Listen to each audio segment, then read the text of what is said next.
So we call the optimal state of being and engagement with life a state of, number one, antifragility, and number two, personal responsibility.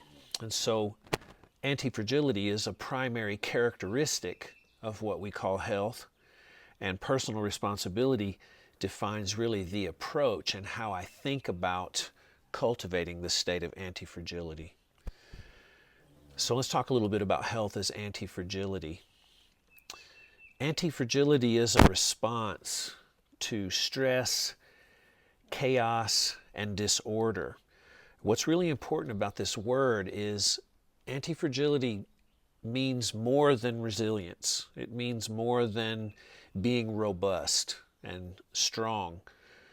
An anti-fragile structure, or creature in this case, human being, is something that gets smarter from stress if the response is of a certain nature.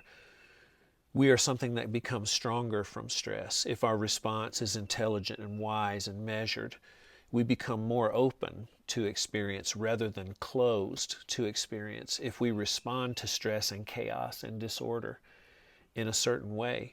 And so to describe the human being as an anti-fragile creature means that we're capable of growing, becoming more competent and sophisticated in relation to stress. And this is a wise definition of what it means to be healthy in a place that constantly changes. So health as antifragility is therefore a state where we can cultivate a surplus of energy and intelligence.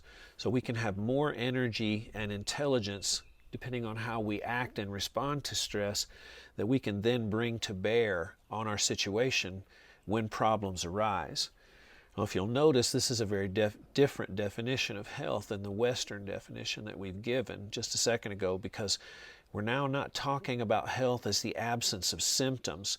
We may show symptoms, but if we know that we're antifragile, health is manifested in an intelligent and wise response to the problem.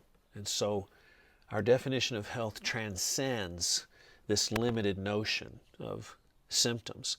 And this is because of our involvement with the yoga tradition and Ayurveda, both of which understand humans as self-transcending creatures.